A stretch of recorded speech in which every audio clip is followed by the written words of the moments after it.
Wih.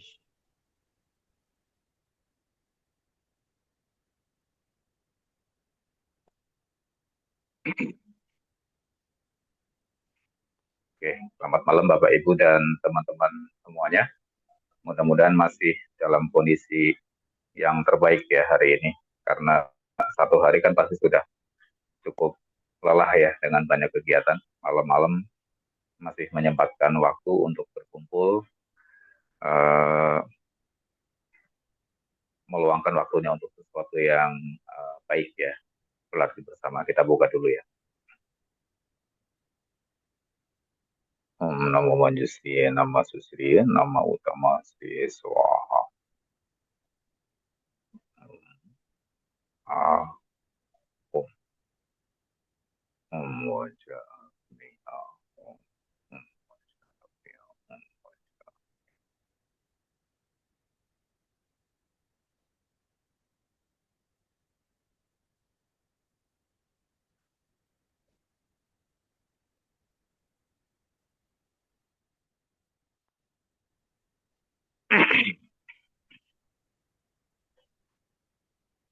Terima kasih Bapak Ibu dan teman-teman semuanya atas waktunya yang berharga, masih meluangkan waktu ya pada hari ini ya, minggu terakhir dari bulan enggak, minggu pertama ya, minggu pertama dari bulan Agustus 2025.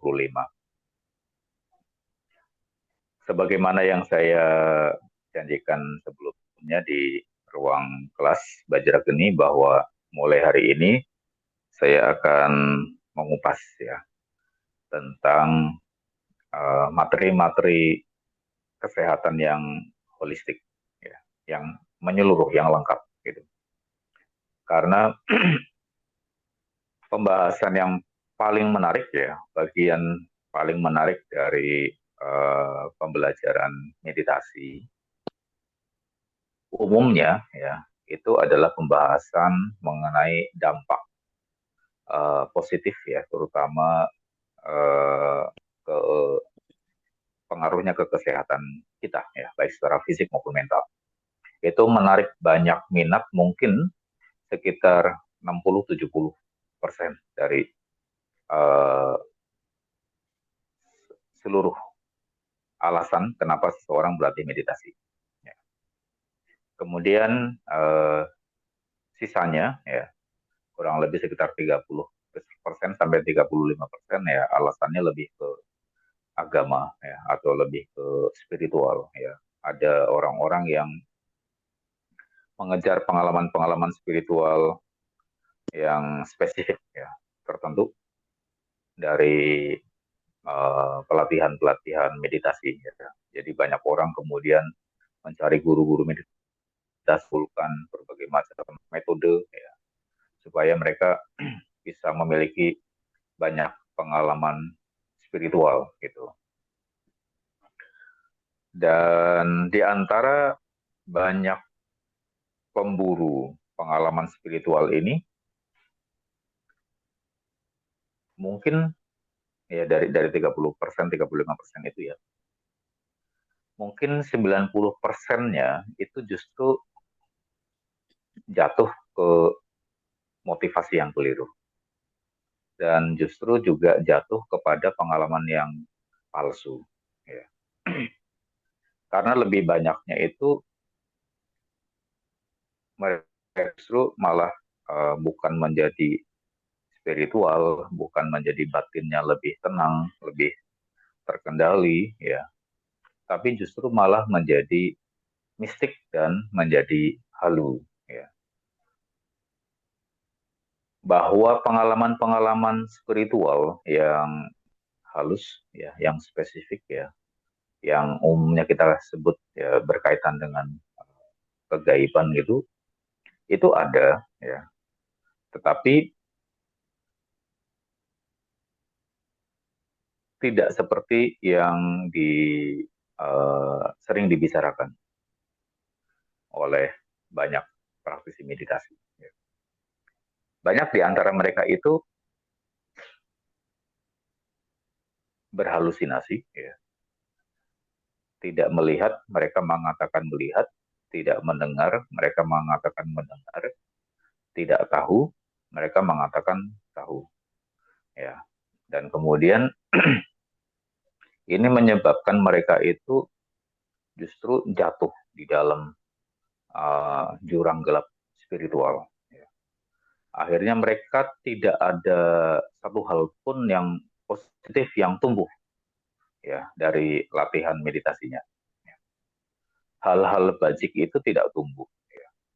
Kualitas moralnya tidak meningkat, kebijaksanaannya tidak meningkat, ya.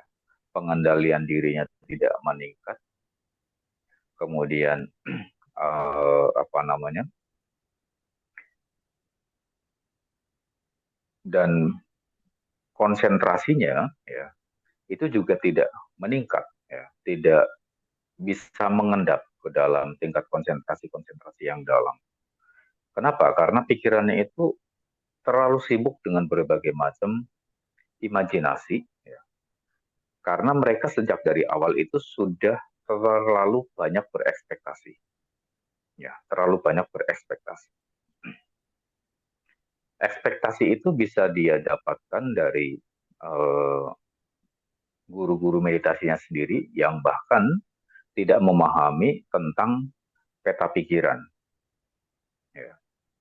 Karena gurunya sendiri tidak memahami tentang peta pikiran, memang dia berlatih meditasi sudah cukup lama, tetapi ya ternyata kualitasnya tidak jauh berbeda dengan muridnya, ya. Atau bahkan lebih dalam, ya, jurang kegelapannya.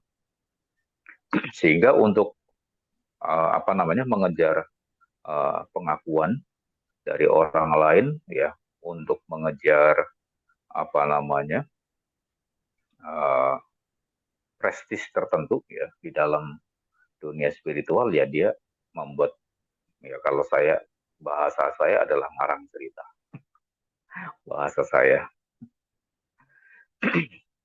Nah, jadi itu bukan membuat dia menjadi lebih tenang ya, lebih damai ya, lebih bijak ya, apalagi membuat dia secara fisik dan mental itu menjadi lebih sehat ya, jauh malah. Jadi semakin dia bermeditasi, semakin lama, semakin dia berhalusinasi, kesehatan fisik dan mentalnya juga menurun. Ya. Kenapa demikian? Karena energi mereka itu bias, ya. Energinya itu tidak fokus, ya, tidak terpusat. Nah, ini pelajaran tentang energi bias itu ada di dalam Bajrageni, di dalam meditasi elemen api. Nah, padahal kalau misalnya mereka tahu tentang peta pikiran, membuat pikirannya tidak bias, kemudian energinya juga tidak bias. Banyak sekali potensi dari pikiran yang bisa dikembangkan dan dimanfaatkan. Ya, salah satunya adalah untuk apa namanya penunjang, ya, penunjang kesehatan, baik untuk dirinya sendiri maupun untuk orang-orang di sekitarnya atau makhluk-makhluk atau kehidupan di sekitarnya. Semestinya para praktisi-praktisi healer, penyembuh ya, baik itu healer-healer dengan disiplin medis barat ya, kita kenal sebagai dokter atau para medis ya, ataupun healer-healer dengan disiplin timur ya, yang menggunakan pengobatan-pengobatan tradisional ya, berbasis herbal dan energi, harusnya bisa memanfaatkan ini ya, Bajrageni ya, supaya apa? Supaya ketika dia berinteraksi dengan orang lain, penyembuhannya itu lebih maksimal ya. Bukan cuma menangani fisiknya ya, problem fisiknya, tapi juga menangani problem mentalnya atau psikologinya dan memperbaiki energinya, energi dari pasien yang dia hadapi. Karena kalau mengobati secara fisik, kita akan melihat gejala yang tertampak di luar. Gejalanya apa? entah itu pada organ bagian luar maupun organ bagian dalam. Ya, kalau organ di bagian luar kan secara visual kelihatan. Kalau organ di bagian dalam kita membutuhkan peralatan khusus ya, teknik khusus seperti misalnya X-ray. Nah, berdasarkan laporan data laboratorium itu, kita bisa menentukan, oh, problem kesehatannya itu seperti ini. Ya. Tetapi eh, data itu saja belum cukup, ya, walaupun dilengkapi dengan data-data pendamping lainnya, seperti pengecekan apa namanya darah atau mungkin ada pengambilan sampel-sampel organ tertentu. Ya. Itu data itu masih data awal dan itu masih harus diolah lagi karena kita harus menemukan kadang-kadang gejala yang tampak di permukaan itu penyebab aslinya tidak ada di sana. Penyebab aslinya itu ada di tempat yang lain. Saya dalam waktu beberapa hari ini ya, ketemu dengan mendapatkan konsultasi dari seseorang ya di Jakarta yang dia uh, memiliki problem pada ususnya. Kemungkinan dia itu mengidap kanker usus. Jadi ususnya ini kalau data dari labnya ya, itu ada banyak sekali benjolan-benjolan seperti apa namanya ya, seperti kutil tapi besar ya, sebesar jempol gitu atau sebesar kelingking itu nempel di ususnya. Dan menurut data laboratorium itu eh, merupakan genetik ya. Jadi orang tuanya, kakeknya ya ke atas ada beberapa generasi itu ternyata punya masalah yang sama. Dan kemudian dia mendapati masalah yang diwarisi dari orang tua dan dari leluhurnya. Kenapa? Karena belakangan ini dia ketika mengangkat kaki kalau untuk berjalan begitu itu sakit sekali perut ya. Terus dia cek ke dokter, dirujuk untuk melakukan pengecekan di lab ya. Kemudian ada apa namanya, ada X-ray ya, ada scanning, baru ketahuan ternyata ada banyak sekali benjolan-benjolan di ususnya.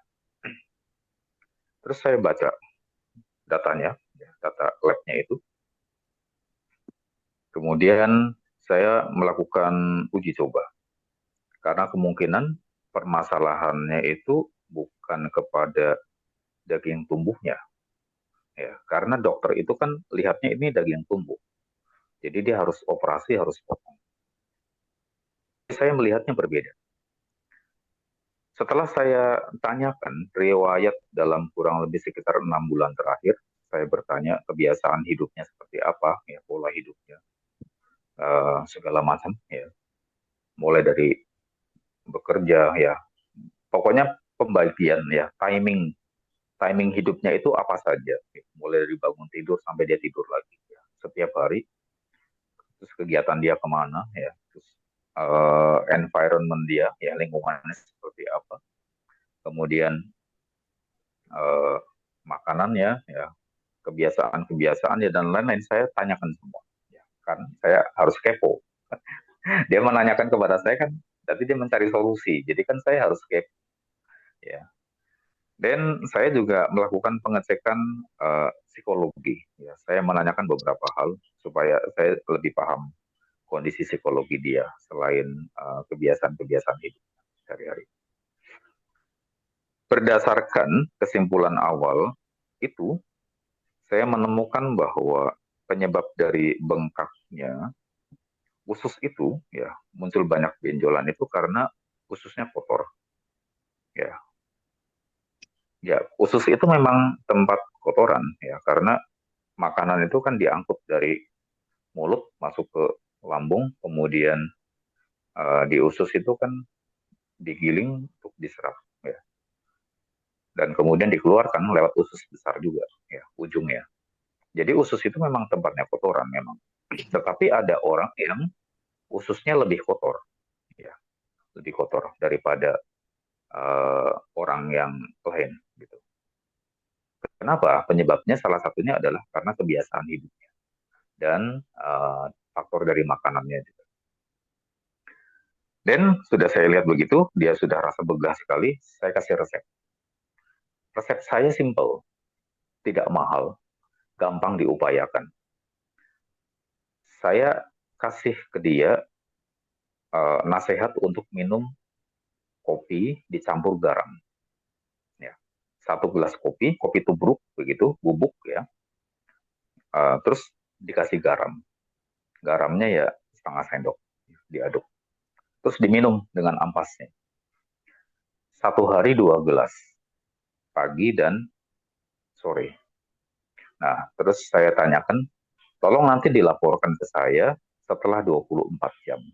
Saya mau tahu ada reaksi berlawanan atau tidak, seperti misalnya alergi ya, atau sejenisnya. Dan setelah 24 jam, ya orang ini kasih laporan ke saya, selamat malam Bapak, izin melaporkan ya bahwa setelah 24 jam saya minum kopi dengan garam dan saya makan ubi kukus ya, karena saya kasih resep ubi kukus juga bersamaan dengan kopi dan garam itu. Kemudian setelah 24 jam saya mengalami uh, mencret dan BAB yang tidak berhenti ya. Jadi seperti perut saya terkuras semua, bersih langsung. Nah, itu kurang lebih sekitar dalam waktu 1 jam ya. Jadi banyak sekali. Nah, setelah itu kemudian berhenti ya. Dan dalam waktu setelah selesai BAB itu, ya, PUP itu, dalam waktu kurang lebih sekitar 1 jam setelahnya, dia bisa berjalan dengan enak. Kakinya yang tadinya diangkat itu menyebabkan perutnya sakit, kemudian sekarang sudah tidak sakit. Ya, dalam waktu 24 jam saja. Terus saya tanyakan apakah ada alergi-alergi tertentu, ya saya tanyakan beberapa jenisnya. Terus dia bilang tidak ada. Oke, saya kasih PR, lanjutkan 3 hari. Ya, dengan menu yang sama. Ya, nasi, sayur lain tetap sama seperti biasa, cuma ditambahkan saja minumannya itu kopi garam dan dibarengi dengan makan uh, ubi kukus. Ya. Nah, ini adalah hari yang terakhir, yang ketiga. Besok pagi saya akan tanya kembali bagaimana reaksinya. Ya. Tapi yang jelas kemarin setelah 24 jam dia sudah tidak sakit lagi. Dan saat dia miring kanan, miring kiri, atau berjalan, ya, angkat kaki tinggi-tinggi, itu sudah tidak sakit lagi. Nah, saya janjikan ke dia, nanti setelah 3 hari, itu akan saya kasih resep tambahan, ya, untuk meningkatkan setelah ususnya dibersihkan, ya, terus dikasih probiotik. Ya, probiotiknya ini untuk meningkatkan jumlah bakteri baik ya di dalam usus ya, sehingga pada saat nanti dikombinasi dengan bajra geni, ya, ketika usus ini sudah bersih, ya, terus sudah dikondisikan probiotiknya, terus dikombinasi dengan bajra geni, salah satu fungsi dari bajra geni adalah purifikasi, ya, atau pemurnian. Jadi kalau misalnya di situ ada parasit, ada bakteri-bakteri yang ya, tidak diinginkan, ya, dan lain sebagainya, ya, itu kemudian bisa di apa namanya dieliminasi. Kemudian organnya juga bisa dipulihkan kembali bertahap, ya, bertahap. Kita hanya perlu mengkondisikan saja, ya, bagaimana kita mengarahkan pikiran, ya, supaya tubuh ini bisa memulihkan dirinya sendiri. Nah, tapi itu besok lagi ya saya akan sampaikan dan saya akan tanyakan kembali. Semua setting-setting itu tersimpan di HP saya. Bukti nanti akan saya share ya, di grup ya. Nah, Bapak Ibu teman-teman, faktor kesehatan itu adalah faktor paling menarik bagi orang untuk belajar meditasi. Dan itu juga merupakan salah satu indikasi keberhasilan latihan meditasi seseorang. Ya. Sebelum seseorang secara spiritual berkembang, ya, maju batinnya, ya, setidaknya tubuh dan pikirannya itu harus sehat dulu. Ya. Kalau tubuh dan pikirannya tidak sehat, ya kita akan sulit untuk mengatakan bahwa secara spiritual dia berkembang ke arah yang benar, gitu. Tapi kalau misalnya secara fisik dan mental dia sehat, maka kita bisa mungkin ya menilai latihannya membuahkan hasil yang positif. Ya, kira-kira demikian. Nah, sementara faktor kesehatan ini, kalau di dalam Bajrageni, karena ini adalah metode kesehatan yang holistik, yang diwariskan langsung oleh guru Buddha, ya, kita melihat faktor penunjang, faktor penopang kesehatan itu bukan cuma dari satu atau dua sisi saja. Ya. Memang saat ini pengobatan kita, terutama yang berdasarkan pengobatan Barat itu sudah sangat-sangat maju. Ya. Tetapi kita tidak bisa mengandalkan obat-obatan. Ya. Walaupun misalnya Anda sakit sedikit, Anda pergi ke apotek, obatnya sudah ada. Sakit itu pergi ke apotek, obatnya sudah ada. Ya. Tetapi kita juga tetap harus menjaga supaya hidup kita tidak sembrono. Ya, supaya hidup kita tidak sembrono. Jadi kita harus menjaga, mengelola hidup kita sendiri supaya kita memiliki kesehatan yang baik. Ya.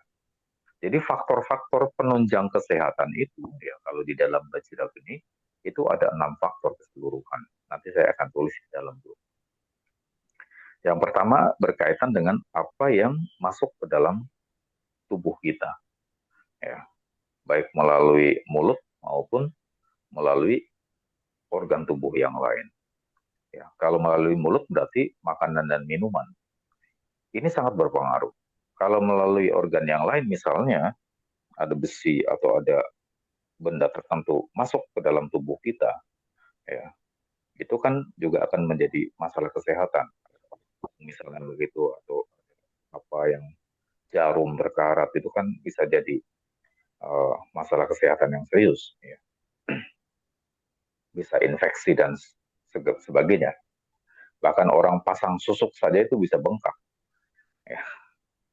Orang pasang susuk yang selama ini sudah dianggap umum aja bisa bengkak. Karena saya pernah menemukan kasus seperti itu. Orang pasang susuk emas, ya di bibir, bibirnya bengkak. Padahal yang pasang susuk itu dianggap juga ahli. Nah, jadi apa yang masuk ke dalam tubuh kita itu umumnya bersifat direct, langsung. Tidak butuh waktu lama untuk bereaksi. Makanan, minuman, atau benda asing. Ya, ini satu faktor. Ini harus kita jaga. Makanan dan minuman, kalau kita di dalam kelas Bajrageni, kita selalu memperhatikan. Mulai dari bahan makanannya. Ya, bahan makanannya kita harus pilih betul. Kenapa? Karena diri kita itu terlalu berharga ya untuk disakiti. Jadi kita harus pilih betul bahan makanannya. Lihat, sejak hari pertama Anda belajar ini, Anda makan itu harus perhatikan bahan makanannya. Ya. Kalau bisa dipilih bahan makanannya itu yang tidak mengandung banyak sintetik atau kimia. Ya. Kimia itu ya pasti tidak terhindarkan, ya apalagi dalam pertanian. Tapi kalau dosisnya tidak terlalu banyak, tubuh kita masih bisa mentolerir, ya oke. Okay. Ya. Jadi kita harus perhatikan mana yang lebih alami, lebih sedikit sintetik, kita harus utamakan. Terus cara makannya juga kita harus perhatikan. Proses pengolahan paling pendek itu adalah yang terbaik. Kalau proses pengolahannya panjang, itu makanannya ibarat sampah. Ya. Dikasih bumbu, enak. Itu sampah yang enak yang kita makan sebetulnya. Oleh karenanya, karena kita memasukkan sampah terus-menerus ke dalam tubuh, tidak heran di dalam itu numpuk sampah, banyak bibit penyakit. Gitu. Jadi harus perhatikan. Anda harus lihat betul, Anda harus paham betul, makanan Anda itu harus dari proses pengolahan paling pendek. Ya, misalnya nasi goreng itu saya sebut sebagai racun, racun yang enak. Kenapa? Itu sudah matang nasinya, digoreng, berarti 2 kali pengolahan, ya, dan itu panjang. Ya, ada mie, ya, proses pengolahannya pendek, panjang. Ya. Anda perhatikan makanan-makanan itu sehari-hari yang Anda hadapi, perhatikan, dan Anda harus pilih mana yang proses pengolahan panjang, mana yang proses pengolahan pendek. Lebih pendek proses pengolahannya, nutrisinya lebih banyak, bisa diserap oleh tubuh. Lebih panjang proses pengolahannya, yang tersisa sebetulnya adalah ampas enak saja. Dan Anda sebetulnya numpuk racun, numpuk sampah di dalam tubuh. Tidak heran kalau sampah itu tidak segera dikeluarkan, badan Anda menjadi sarang penyakit. Dan perhatikan, minuman juga sama. Perhatikan. Terus, kemudian faktor yang kedua itu pola hidup. Ya. Pola hidup diperhatikan sekali. Ya. Tidur, kerja, seluruh aktivitas, seluruh kebiasaan diperhatikan. Ya. Kebiasaan-kebiasaan pola hidup yang merugikan kesehatan Anda, ya, Anda harus kurangi. Kalau Anda termasuk orang pekerja malam, ya, mungkin terbiasa tidur lewat dari jam 12 malam, bangun juga siang. Walaupun itu dijalani belasan tahun atau puluhan tahun, sudah membentuk ritme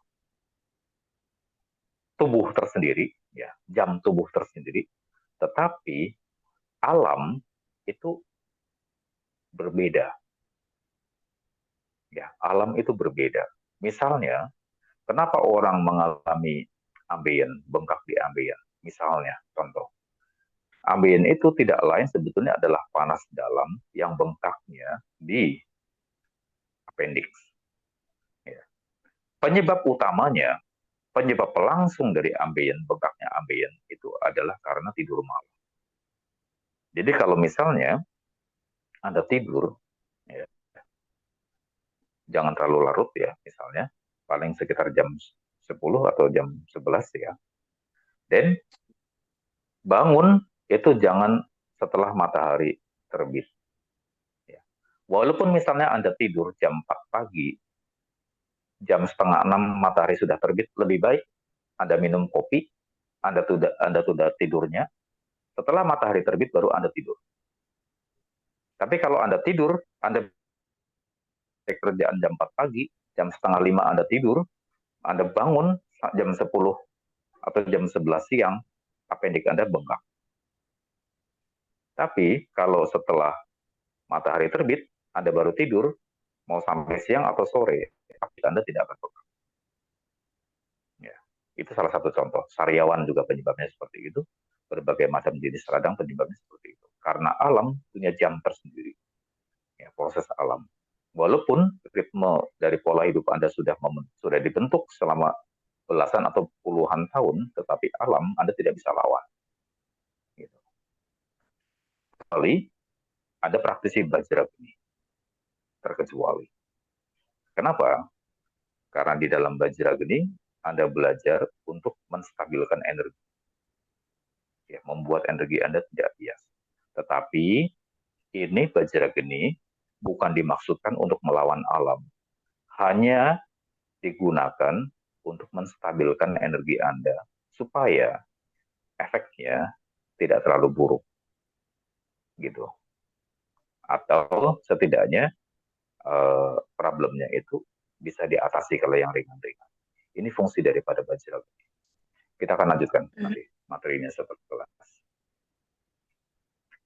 Oke, ada Bu Rihan, ada Rian, ya, ada Pak Imron. Minta tolong yang Pak Bambang, mikrofonnya di silent. Bu Rihan juga silent. Oke, kita meditasi dulu hari Sabtu.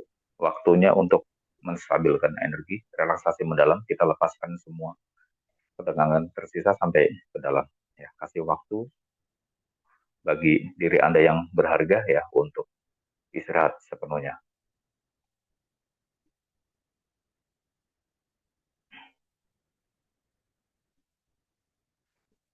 Mudra konsolidasi energi.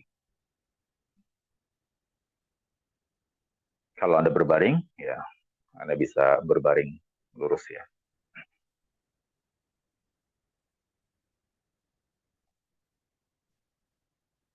Duduk yang tenang dan nyaman. Kita akan memasuki tahap yang pertama dari meta elemen api. Relaksasi mendalam, tepat ketika semua pintu indera masih terbuka sepenuhnya. Mata harus tetap terbuka sampai kita memasuki tahap yang kedua. Arahkan pandangan ke bawah, lihat dengan jelas apapun bentuk dan warna yang dapat dilihat dengan mata. Di saat yang bersamaan, perhatikan bagaimana cara kita menggunakan mata untuk melihat. Pastikan otot mata tidak tegang saat digunakan untuk melihat.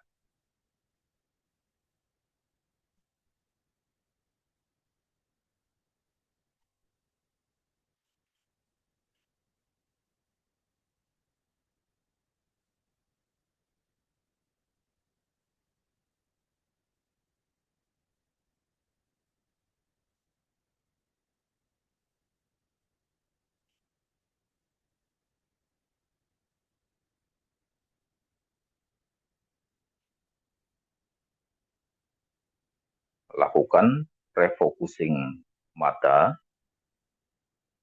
menyadari dengan jelas apa yang dilihat menggunakan mata.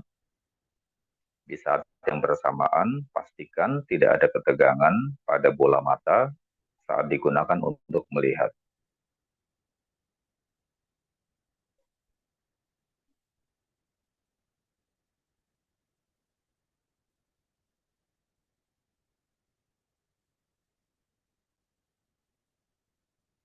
Refocusing telinga, dengarkan suara terjauh yang dapat didengarkan oleh telinga. Di saat yang bersamaan, kendorkan gendang telinganya.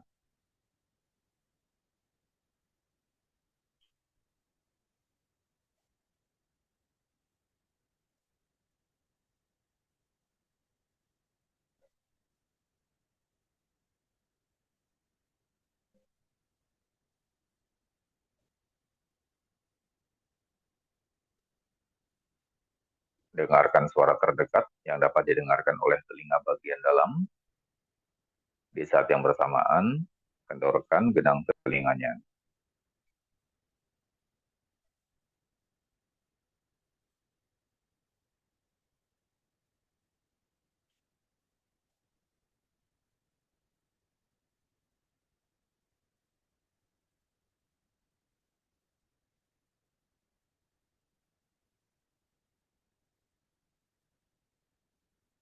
Kemudian rasakan seluruh tubuh bersamaan.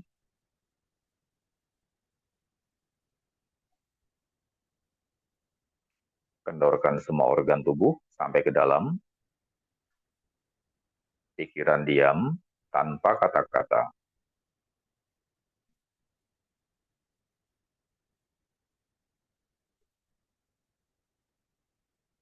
Sekarang, rasakan seluruh kulit kepala, kendorkan kulit kepala.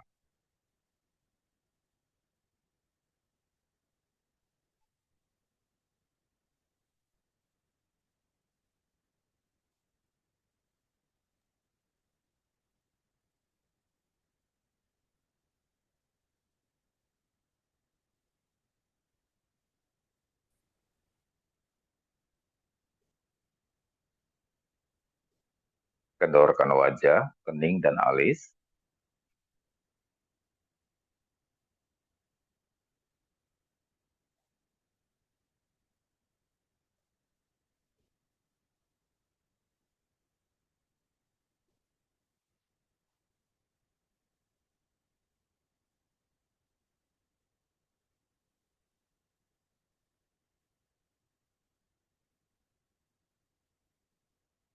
Kendorkan kelopak mata dan bola mata.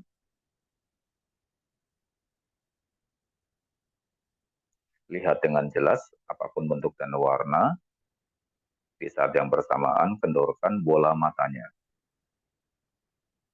Lakukan dengan penuh kesadaran, tidak terburu-buru. Pastikan bola mata ini melihat dengan otot yang tidak tegang.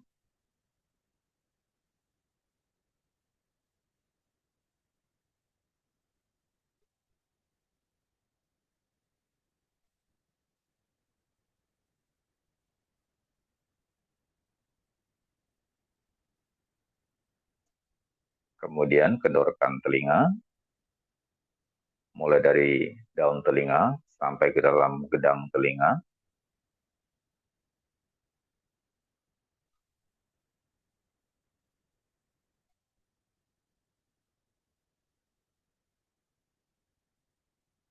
Kendorkan pipi dan lidah.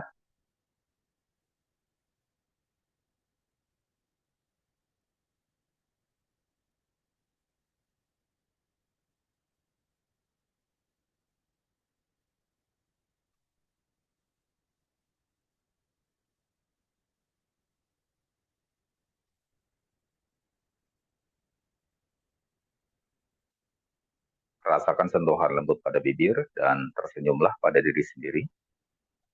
Karena meditasi harus rileks, jadi tunjukkan bagaimana Anda cukup rileks melalui ekspresi wajah.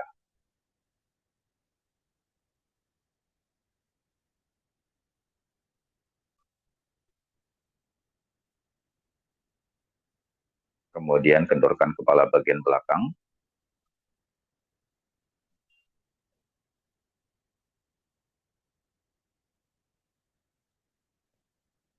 Rasakan pada bagian pertemuan antara otak kecil dan tulang belakang, di mana banyak sekali saraf-saraf halus terhubung. Kendorkan bagian itu.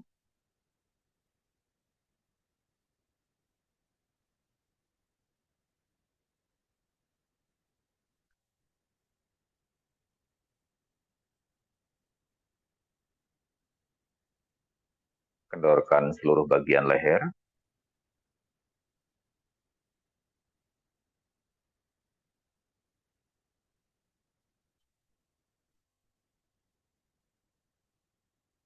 Jatuhkan pundak. Lemaskan tangan sampai ke jari-jari. Rasakan sentuhan di antara jari-jari tangan. Perhatikan Anda masih bisa membedakan antara tangan kiri dan tangan kanan.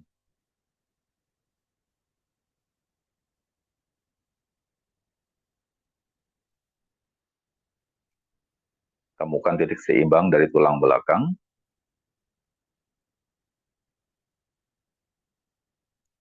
Kendorkan otot dada dan semua organ di dalam rongga dada. Pastikan paru-paru bernafas dengan otot yang tidak tegang.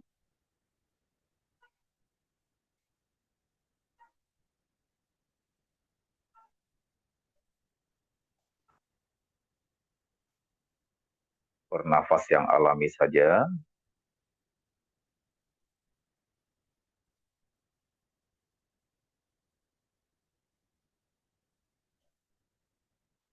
Pastikan jantung memompa darah dengan otot yang tidak tegang. Rasakan bagaimana pompa jantung bergerak, berdenyut, menghasilkan nadi di seluruh tubuh.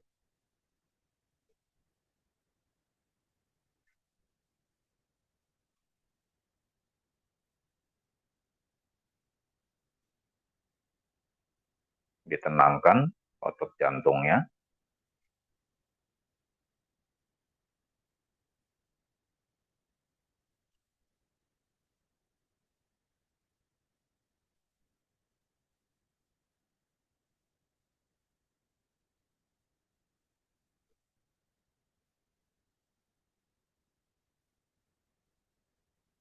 Kemudian kedorkan otot perut dan semua organ di dalam rongga perut.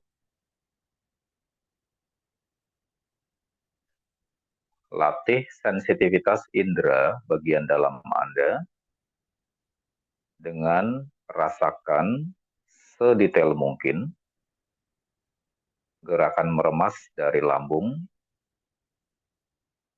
ditenangkan.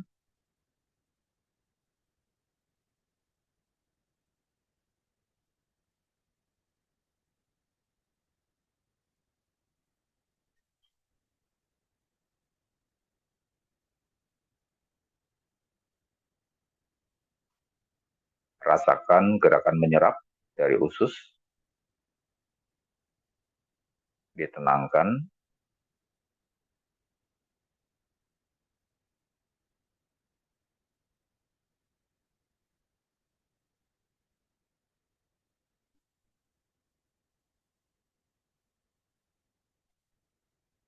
Rasakan gerakan menyaring dari ginjal kiri dan kanan, ditenangkan.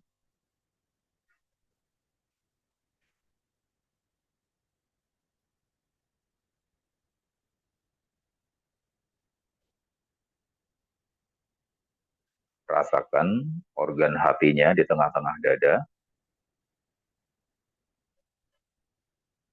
dikendorkan.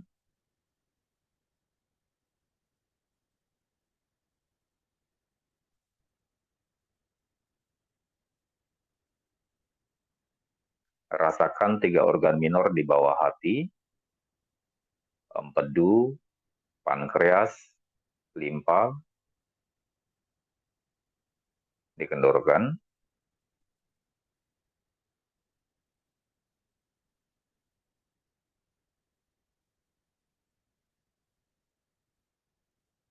Kemudian kendorkan pinggul dan kaki. Di saat yang bersamaan rasakan sentuhan antara kaki dengan lantai. Lakukan grounding dengan menyadari sentuhan itu. Perhatikan saat ini adalah kaki area paling panas di seluruh tubuh kita.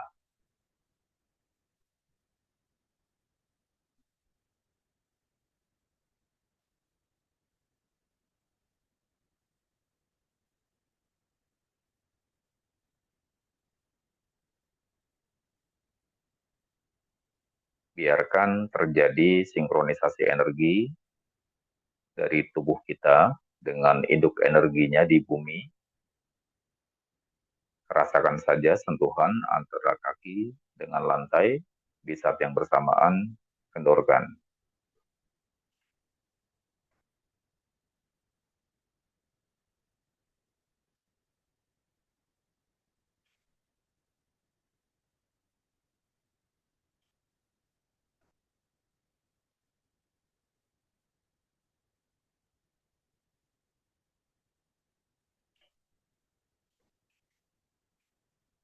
Sekarang kita akan masuk ke tahap yang kedua, relaksasi mendalam dengan mengurangi kontak indera. Perhatikan, ini adalah bagian penting untuk mengarahkan kesadaran, mengenali apapun kondisi dari seluruh tubuh kita sampai ke dalam.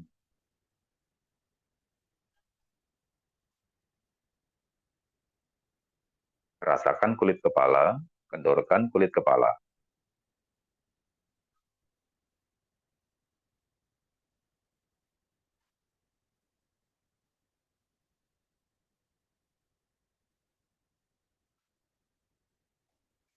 Kendorkan wajah, kening dan alis.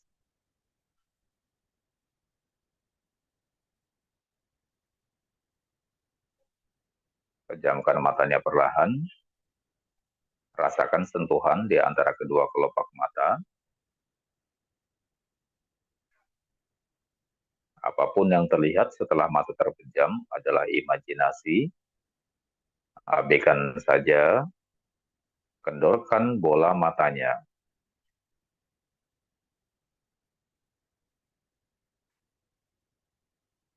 Sampai ke saraf akar mata.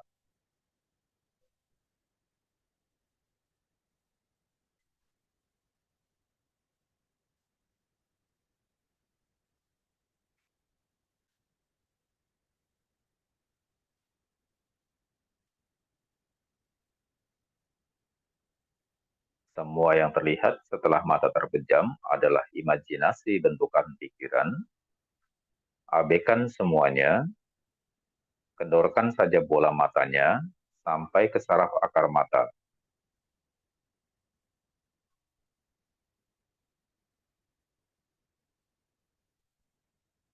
Pastikan bola matanya tidak bergetar lagi.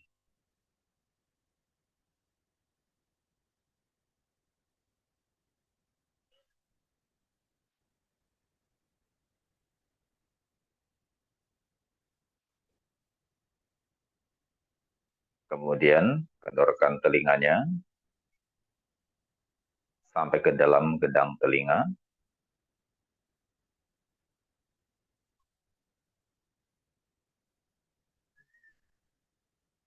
Sampai ke saraf akar telinga.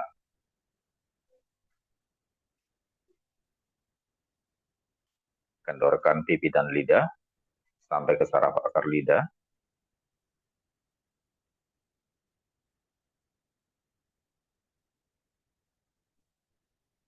Rasakan sentuhan lembut pada bibir dan tersenyumlah pada diri sendiri. Tunjukkan ekspresi bahagia dan rileks pada wajah Anda. Pertahankan sampai akhir. Kemudian, kendorkan seluruh bagian kepala jauh sampai ke dalam.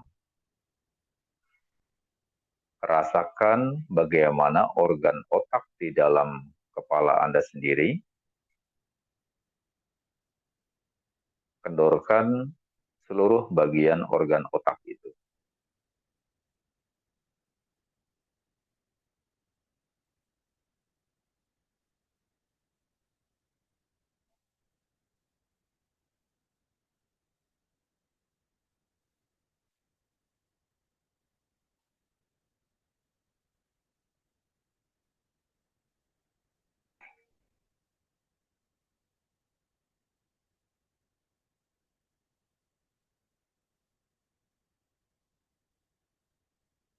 Tersenyumlah. Kendorkan seluruh bagian leher.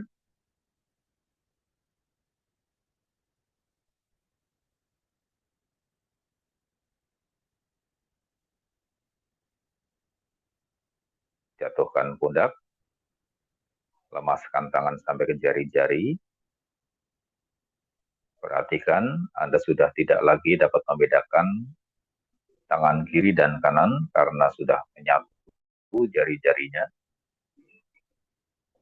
Kendorkan saja seluruh bagian tangan.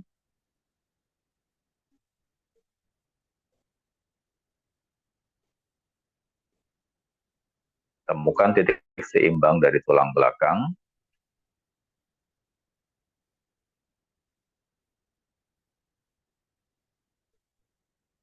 Biarkan semua otot dan saraf yang terhubung melalui tulang belakang memposisikan dirinya sendiri dengan benar.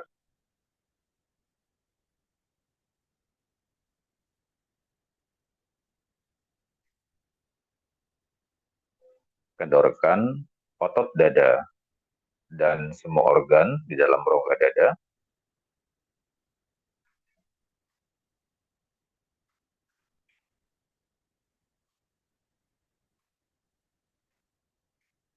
Bernafaslah dengan paru-paru yang tidak tegang. Bernafas yang tenang dan halus, sealami mungkin dengan paru-paru yang tidak tegang.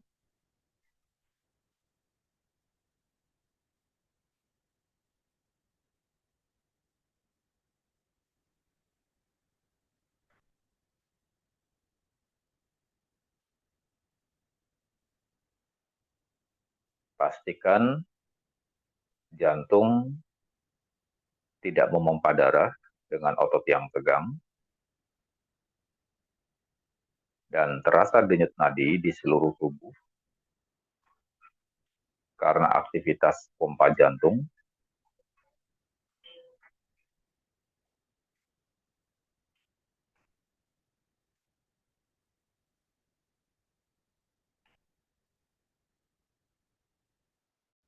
Kemudian, kendorkan otot perut dan semua organ di dalam rongga perut. Latih sensitivitas indera bagian dalam Anda lagi.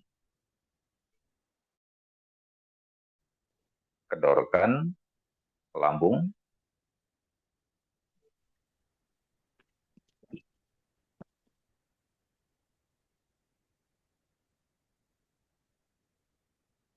Kendorkan usus.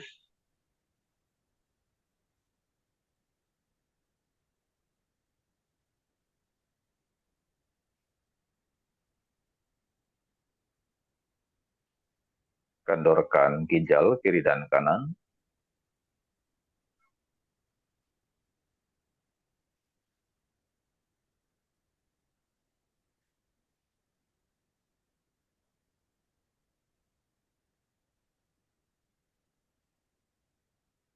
Kendorkan organ hatinya di tengah-tengah dada dan perut.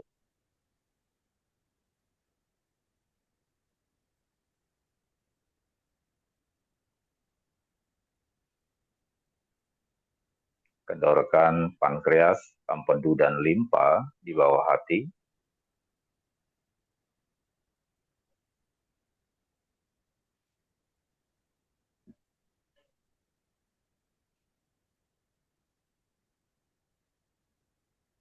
Kendorkan pinggul dan kaki. Rasakan sentuhan antara kaki dengan lantai. Perhatikan hawa hangat sudah menyebar ke seluruh tubuh. Tidak lagi dominan di daerah kaki.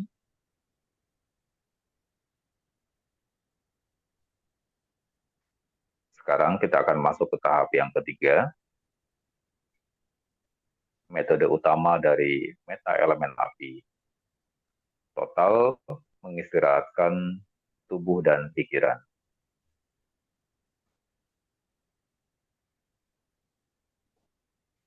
Lakukan 4 tugas sekaligus.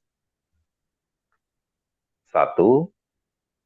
Rasakan seluruh tubuh serempak dari kepala sampai ke kaki dalam satu frame kesadaran. Kedua, pastikan tidak ada ketegangan tersisa sampai ke dalam. Ketiga, rasakan denyut nadi di seluruh tubuh secara serempak. Dan yang keempat, pikiran diam tanpa kata-kata. Kalau pikiran berkata-kata, diamkan. Langsung kembalikan kepada 3 tugas yang lebih awal, yaitu pastikan Anda bisa merasakan seluruh anggota tubuh bersamaan. Pastikan tidak ada ketegangan tersisa sampai ke dalam, rasakan denyut nadi di seluruh tubuh secara bersamaan.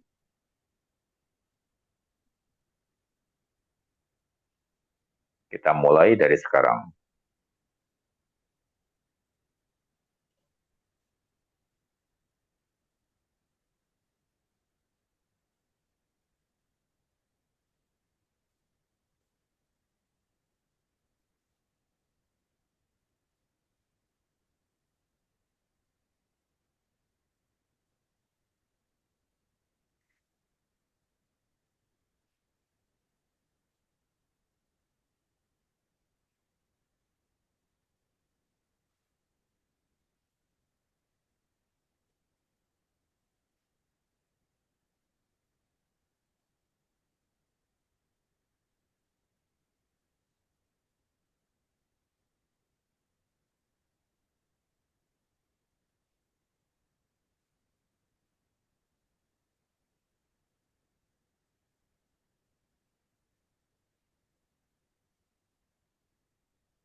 Tersenyumlah, tersenyumlah, dan lakukan 4 tugas sekaligus. Rasakan seluruh tubuh serempak dalam satu frame kesadaran. Pastikan tidak ada ketegangan tersisa jauh sampai ke dalam. Rasakan denyut nadi di seluruh tubuh secara serempak. Pikiran diam tanpa kata-kata. Stop semua kata-kata di dalam pikiran. Kasih waktu bagi pikiran Anda untuk rileks dan diam sepenuhnya. Arahkan pada 3 tugas yang lebih awal, yaitu merasakan seluruh tubuh serempak, pastikan tidak ada ketegangan tersisa sampai ke dalam, dan rasakan denyut nadi di seluruh tubuh. Sebagai hasilnya, suhu tubuh Anda akan naik bertahap. Nikmatilah aktifnya elemen api.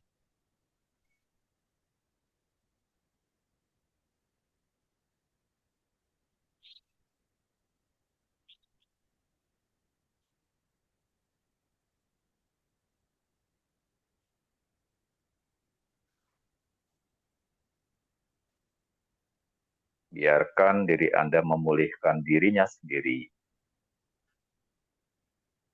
Anda hanya mengondisikan dengan merasakan seluruh tubuh serempak. Pastikan tidak ada ketegangan tersisa sampai ke dalam. Rasakan denyut nadi di seluruh tubuh. Dan pikiran diam tanpa kata-kata.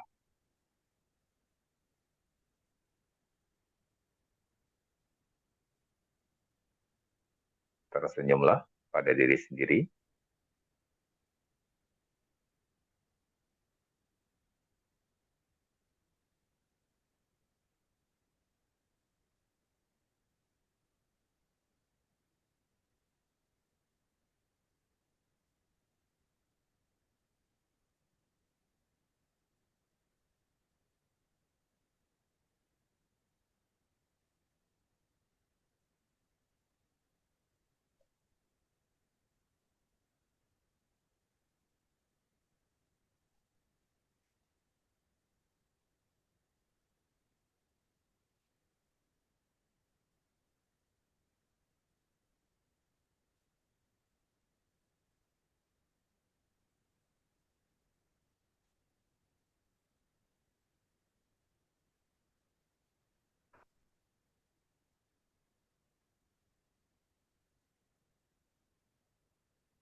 Beri waktu bagi tubuh dan pikiran untuk memulihkan dirinya sendiri, mengobati dirinya sendiri.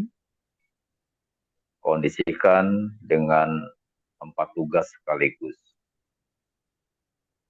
Rasakan seluruh tubuh serempak dalam satu frame kesadaran.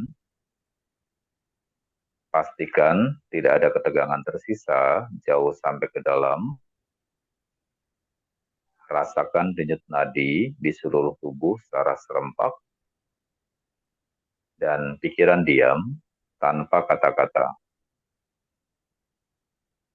Jika berkata-kata, diamkan, kembali ke 3 tugas yang lebih awal. Tersenyumlah pada diri sendiri.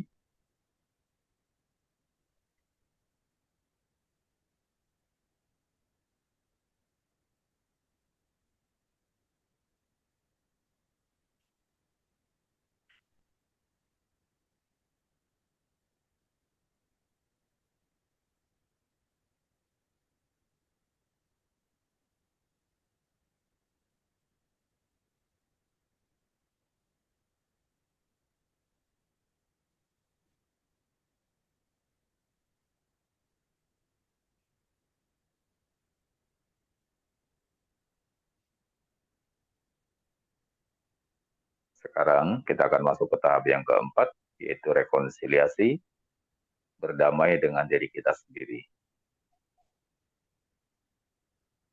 Rasakan seperti apa reaksi di seluruh tubuh ketika Anda berterima kasih pada diri sendiri, memaafkan diri sendiri, dan memberikan harapan baik pada diri sendiri.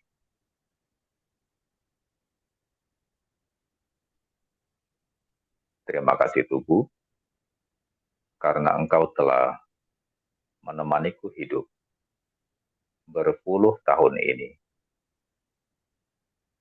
Maafkan jika saya telah memperlakukanmu dengan kurang baik. Semoga engkau sehat dan panjang usia, sehingga kita dapat melakukan kebajikan lebih banyak lagi.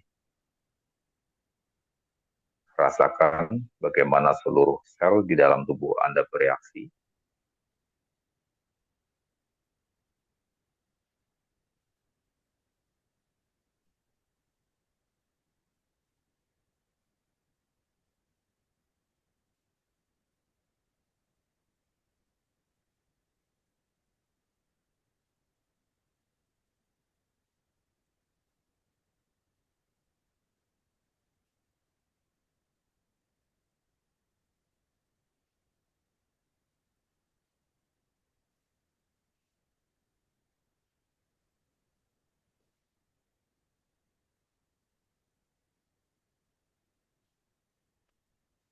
Rasakan seluruh postur duduknya kembali.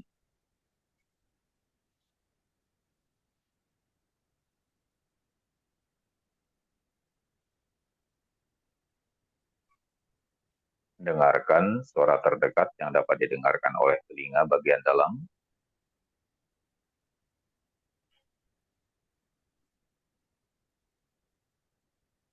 Rasakan sentuhan pada kedua kelopak mata.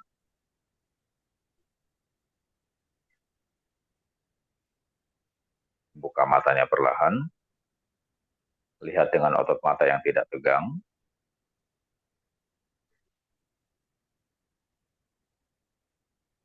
Meditasi selesai.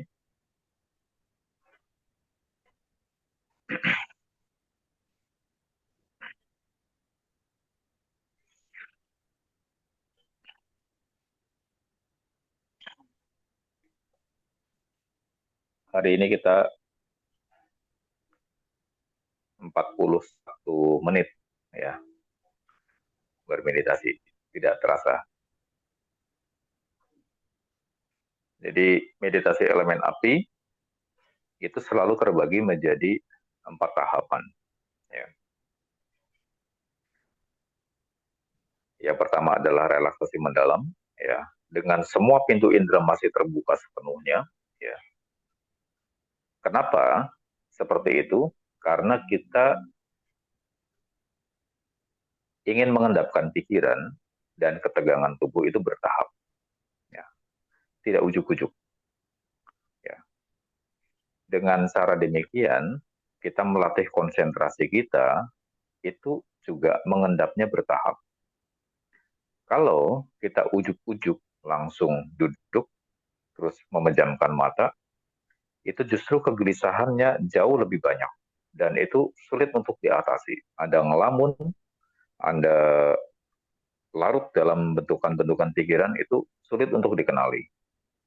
Tapi kalau diarahkan bertahap, ketegangan tubuhnya diendapkan bertahap, tepat ketika semua pintu indera masih terbuka sepenuhnya, itu akan mengurangi impact, ya, akan mengurangi dampak negatif dari ketegangan otot yang besar ya, ketika Anda bermeditasi.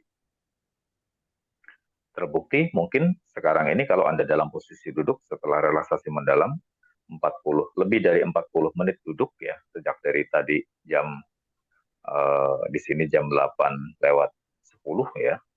Berarti kan sudah 1 jam lebih ya, 1 jam hampir 15 menit ya. Duduk tidak ada ketegangan pada bagian manapun, termasuk kaki ya, tidak ada pegel linu, semuanya rileks. Dan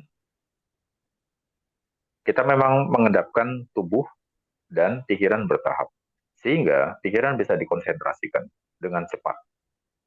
Tepat ketika semua pintu indera masih terbuka, Anda sudah mengendapkan pikiran, Anda sudah mengenali pikiran. Kemudian tahap yang kedua adalah relaksasi mendalam dengan mengurangi kontak indera. Kontak indera yang paling mengganggu itu adalah mata dan telinga. Anda pejamkan matanya, Anda tidak fokus dengan apa yang terlihat dengan mata, tapi Anda kendorkan bola matanya, Anda kendorkan telinganya, dari tadinya mendengarkan suara di luar, kemudian mendengarkan suara di bagian dalam, kemudian mendengarkan suara di dalam pikiran, di dalam kepala. Ketika Anda mendengarkan suara di dalam kepala, Anda sudah tidak lagi mendengar suara yang ada di luar. Itu dua dunia yang berbeda. Anda tidak memasang sekat, Anda tidak memasang penutup telinga. Tapi suara di luar bisa hilang, berganti dengan suara di dalam kepala. Kemudian Anda tenangkan, ya, bertahap. Anda endapkan bertahap. Saat itu sebetulnya Anda sudah memasuki upacara samadhi. Upacara samadhi ini adalah satu tahap sebelum memasuki jana yang pertama. Jana yang pertama itu adalah konsentrasi terserap dari pikiran. Ini adalah progres yang bahkan di dalam teori-teori meditasi Buddhis pada umumnya itu sangat sulit untuk dicapai untuk memasuki kondisi jana yang pertama. Bahkan mencapai upacara samadhi itu secara teori sangat sulit untuk dicapai. Di dalam Vajragni, saya sampaikan shortcut, jalan pintas memasuki kondisi itu. Bahkan kalau misalnya Anda sudah cukup terlatih, Anda punya kewaspadaan yang baik, Anda punya pikiran yang stabil, Anda bisa memasuki jana 1, jana 2, jana 3, dan jana 4 itu dengan sangat cepat. Anda hanya membutuhkan waktu paling lama kurang lebih sekitar 10 sampai 15 menit ya, atau paling lama durasinya 20 menit di dalam kondisi duduk meditasi untuk memasuki kondisi jana 1, 2, 3, dan 4. Ya. Untuk jana pertama saja, kondisi pikiran terserap, Anda cuma butuh waktu kurang lebih antara 5 sampai 10 menit, tidak lebih. Di dalam latihan meditasi pada umumnya di Buddhis, ya, Anda untuk memasuki jana yang pertama butuh waktu latihan bertahun-tahun. Ya. Tapi di dalam Vajragni, saya berikan shortcut. Ya. Tanpa harus saya menjelaskan teori-teori yang rumit, Anda langsung mengendapkan pikiran, Anda langsung menguasai pikiran, Anda langsung mengembangkan kesadaran, dan pikiran Anda langsung beristirahat, tubuh Anda memulihkan dirinya sendiri. Ya. Ini kalau mau dijabarkan sebetulnya panjang, tapi nanti akan saya tulis ya, di dalam kelas. Dan pada tahap yang ketiga, dari meta elemen api, ini paling penting, total mengistirahatkan tubuh dan pikiran. Kasih kesempatan bagi tubuh dan pikiran Anda untuk istirahat sepenuhnya, jauh sampai ke dalam. Terutama adalah pikiran kita sendiri. Ya. Kasih waktu bagi pikiran untuk tidak melakukan aktivitas apapun, mengenang, mengingat, merencanakan, berpikir, ya, menganalisa, bahkan juga tidak kasih ruang untuk menganalisa, tidak ngomong. Ya. Jadi berhenti berkata-kata bukan cuma melalui mulut yang diam saja, tetapi mind juga penting. Mind harus dilatih berhenti ngomong. Ya. Ini sepenuhnya nantinya akan menjadi pelatihan bagaimana Anda punya kontrol sepenuhnya terhadap tubuh dan pikiran Anda sendiri. Ya. Bagaimana Anda mengarahkan pikiran bertahap dan kesadaran melalui pengarahan-pengarahan pada organ-organ yang berbeda. Anda bisa fokus pada bagian-bagian itu dengan jelas, dengan clear sampai ke dalam, ya, berturut-turut. Ini adalah latihan untuk memiliki kontrol terhadap tubuh dan pikiran Anda sendiri. Anda tahu kondisi paru-paru, Anda tahu kondisi jantung, Anda tahu kondisi organ dalam. Bahkan kalau misalnya ini nanti boleh dicoba pada saat Anda donor darah. Ketika jarum dimasukkan, kalau Anda perintahkan darahnya tidak ngucur, darahnya tidak ngucur. Tapi begitu Anda perintahkan darahnya ngucur, darahnya akan keluar. Tapi sampaikan dulu ke perawatnya, kalau darahnya tidak ngucur, jangan dicabut, colok lagi. Menyakitkan. Jadi biarin. Yang penting temukan titik dari nadinya, ya, dari urat nadinya, ya. Dan tancap. Kalau sudah pasti, let your mind train. Anda ngomong stop, stop. Anda ngomong jalan, jalan darahnya. Nah, ini salah satu teknik untuk kontrol your body and mind fully. Ya. Nah, ada nyamuk hinggap, gitu kan? Kalau walaupun dia hidungnya sudah, mulutnya itu sudah nancep, kalau Anda ngomong, pori-pori rapat, gitu. Dia nanti cabut pindah posisi, cabut pindah posisi. Dia tidak akan menemukan sisi pori-pori yang terbuka. Dan Anda cuma kontrol by mind. Gitu. Dan dia akan pergi. Nah, ini kemudian menjadi basis latihan. Ketika Anda menemukan panas di tubuh pada bagian tertentu, ya, kemudian Anda fokus pada panas itu, Anda aktifkan panas itu menyebar ke seluruh tubuh. Terutama yang paling utama adalah pada bagian kaki ketika Anda merasakan sentuhan antara kaki dengan lantai. Grounding, ya, dalam posisi apapun itu penting. Sadari sentuhan antara kaki dengan lantai, rasakan pada bagian itu di tahap-tahap awal lebih panas daripada bagian manapun dari tubuh. Kemudian, biarkan pikiran Anda kemudian menyebarkan rasa panas itu ke seluruh tubuh, mensirkulasikan panas itu ke seluruh tubuh. Sehingga ketika tahap yang kedua, Anda bisa merasakan panasnya bukan pada sentuhan antara kaki dengan lantai saja, tetapi sudah menyebar ke bagian lain dari tubuh. Ya. Ini karena your mind is controlling. Gitu. Pikiran Anda sudah belajar untuk kontrol elemen apinya, untuk mengaktifasi itu. Pada tahap yang ketiga, yang paling penting, beri kesempatan bagi tubuh dan pikiran Anda untuk memulihkan dirinya sendiri. Yang perlu kita lakukan hanya mengondisikan saja. Pastikan dikenali seluruhnya secara serempak berdasarkan dua tahap yang lebih awal, yaitu relaksasi mendalam dengan kontak indera masih terbuka, relaksasi mendalam dengan mengurangi kontak indera. Pada tahap yang ketiga, karena kesadaran Anda sudah mengenali seluruh bagian tubuh, dan rasakan semuanya dengan penuh kesadaran secara serempak, pastikan tidak ada ketegangan tersisa secara serempak, dan kemudian sampai ke dalam, tentu saja, rasakan denyut nadi di seluruh tubuh, dan kemudian Anda merasakan hawa panas mengalir di seluruh. Dan pastikan pikiran diam, nggak ngomong. Ya, kalau ngomong stop.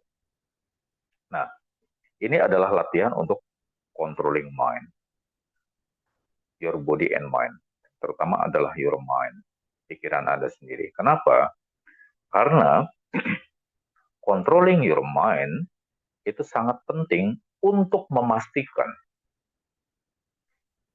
faktor ketiga dan faktor keenam dari kesehatan yang dibahas dalam Bajragani itu benar-benar berfungsi. Faktor yang pertama berkaitan apapun yang masuk ke dalam tubuh, makanan ataupun minuman ataupun objek yang lain. Faktor yang kedua berkaitan dengan pola hidup. Faktor yang ketiga itu berkaitan dengan your mind, ya, dengan gejolak batinmu sendiri. Bagaimana emosi-emosi negatif mempengaruhi kimiawi tubuh Anda. Ya, kesedihan, kemarahan, dendam, ya, sakit hati, terus kegelisahan, ya, berbagai macam. Bagaimana gejolak-gejolak emosi ini kemudian mempengaruhi kimiawi tubuh Anda. Untuk durasi yang panjang, sekian tahun, emosi-emosi yang negatif ini meninggalkan residu di dalam diri Anda.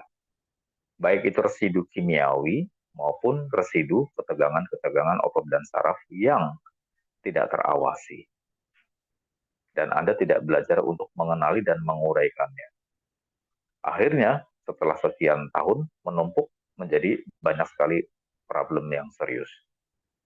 Ya, mulai dari penyakit-penyakit yang ringan sampai penyakit-penyakit yang berat, ya, stroke, kemudian cancer, ya, dan lain sebagainya menjadi problem. Kenapa? Karena tidak terawasi dan tidak pernah terurai.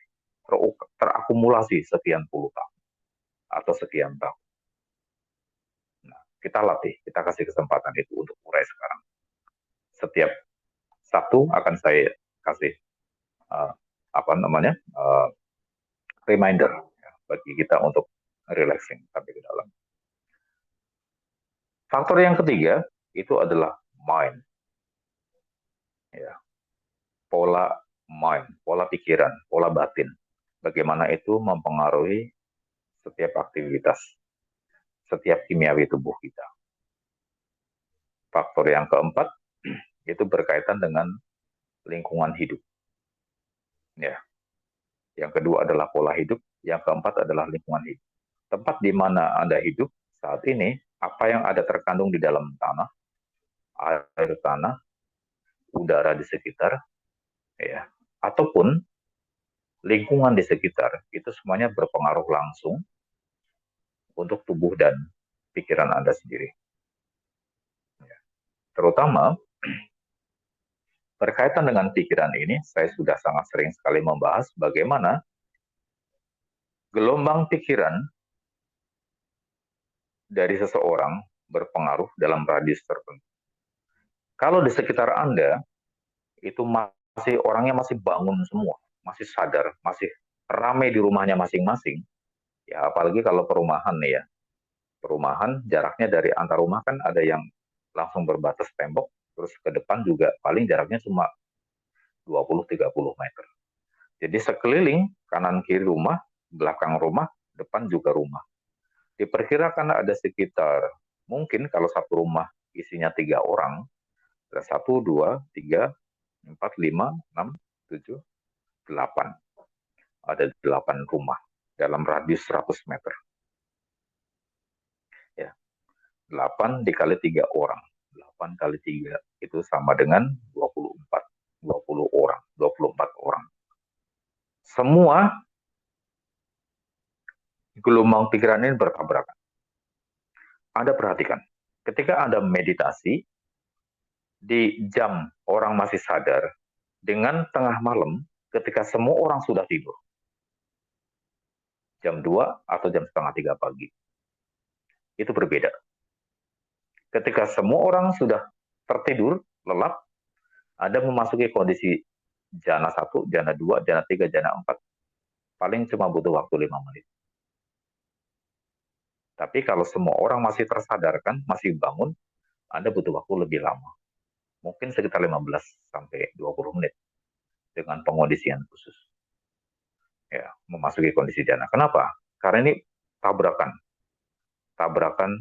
vibrasi. Anda butuh mengkondisikan secara lebih khusus ya, supaya energi vibrasi Anda itu tidak terpengaruh oleh gelombang dari aktivitas pikiran yang lain. Nah, itu sebabnya bagaimana faktor yang ketiga itu sangat-sangat berpengaruh. Faktor yang keempat itu adalah lingkungan, faktor yang kelima itu adalah karma yang dibawa dari masa lalu. Ya, kesehatan seseorang itu juga dipengaruhi oleh karma. Ada orang yang sejak lahir itu sudah kondisinya tidak sehat. Ada yang sampai tua jarang mengalami sakit atau bahkan tidak pernah sakit sama sekali. Kondisi kesehatan orang berbeda-beda. Ya, kondisi organnya itu berbeda-beda. Kenapa? Karena membawa potensi karma yang berbeda dari masa lalu. Di dalam keyakinan saya, Buddha, karena karma adalah salah satu doktrin yang sangat penting. Kenapa orang terlahir ada yang cacat, ada yang punya organnya semua lengkap, ada yang kondisi kesehatannya buruk, ada yang kondisi kesehatannya baik ya, ada yang setelah sekian tahun kondisi kesehatan memburuk, ada yang setelah sekian tahun kondisi kesehatan malah bagus terus gitu ya. Kenapa? Karena membawa potensi karma masa lalu yang berbeda gitu.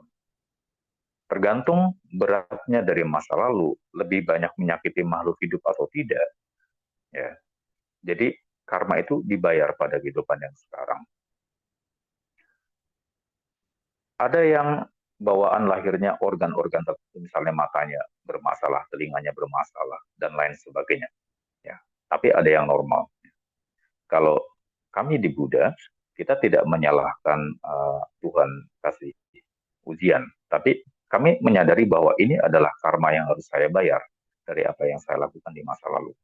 Meskipun kehidupan sekarang saya sudah tidak bisa mengingatnya lagi, ya karena apa? Karena memori itu kita simpan dari kehidupan demi kehidupan itu di hardware. Hardware kita kebanyakan adalah otak.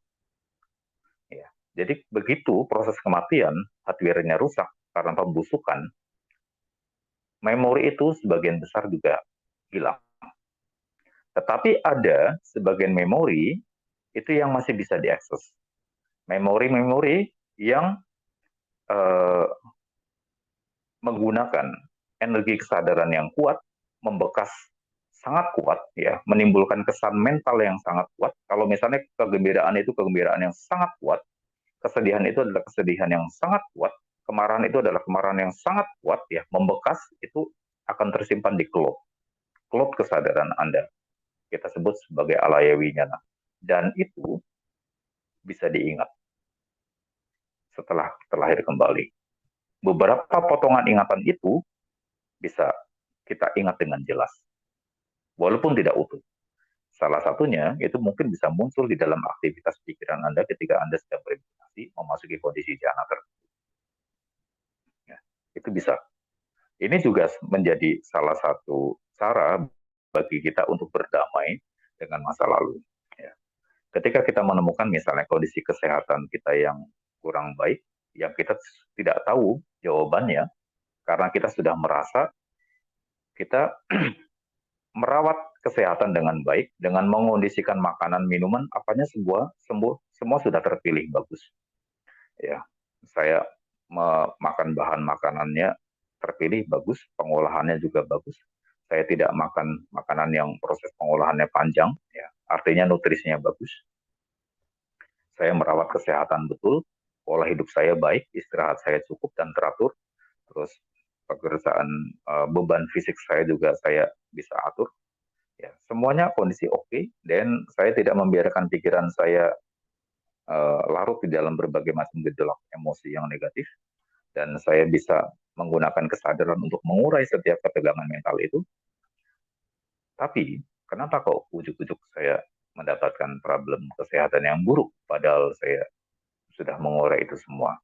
Kalau kita di dalam Buddhis, kami tidak menyalahkan faktor eksternal, baik itu Tuhan ataupun mungkin barangkali tetangga salah baca doa, ya. Ada tetangga tidak senang baca doa, salah nyasar ke kita tidak mencari faktor itu, tapi kita melihat bahwa at the past life, ya pada kehidupan yang lalu, saya sudah melakukan suatu kesalahan yang bahkan sekarang saya sudah lupa dengan siapa saya melakukan kesalahan itu, ya, dan perbuatan seperti apa yang sudah saya lakukan sehingga sekarang saya harus membayarnya. Jangankan yang kehidupan lalu, yang tadi pagi saya sudah lupa. Tidak semua hal yang kita lakukan sejak dari bangun tidur sampai sekarang kita bisa ingat utuh. Tidak semua hal. Hanya bagian-bagian tertentu yang kita bisa ingat utuh dari tadi pagi sampai dengan malam sekarang ini. Apalagi yang kemarin, apalagi yang minggu lalu, apalagi yang bulan lalu, apalagi yang tahun lalu, apalagi yang kehidupan lalu. Gitu. Jadi panjang prosesnya. Tapi kalau misalnya mau diingat, bisa ada caranya. Anda butuh pengkondisian khusus pada mind, pada pikiran Anda, sehingga Anda bisa mengingat parsial, ya, potongan-potongan dari uh, aktivitas Anda di masa lalu. Nah, Jadi karma adalah faktor yang kelima. Dan kita bisa mengkondisikan itu, membayar hutang karma kita di masa lalu. Salah satu caranya adalah dengan pengondisian pikiran. Salah satu caranya. Dan ini merupakan aspek daripada tantra. Ya. Dan faktor yang keenam yang mempengaruhi kesehatan kita hampir secara keseluruhan adalah energi bias. Ya, energi bias. Energi bias ini ditimbulkan karena faktor internal dan faktor eksternal. Ya, tapi akan saya bahas lain kesempatan tentang energi bias ini karena ini pelajarannya panjang. Oke, 9.44 kita sudah meluangkan waktu yang berharga. Hari ini pelajarannya bagus. Nanti kita akan share ya di kelas. Terima kasih semuanya. Sehat selalu, bahagia selalu, dan semoga harapan baik yang tercapai. Terima kasih Romo. Romo. Terima kasih. Bye-bye. Terima kasih semua Romo. Oke, terima kasih. Bye-bye.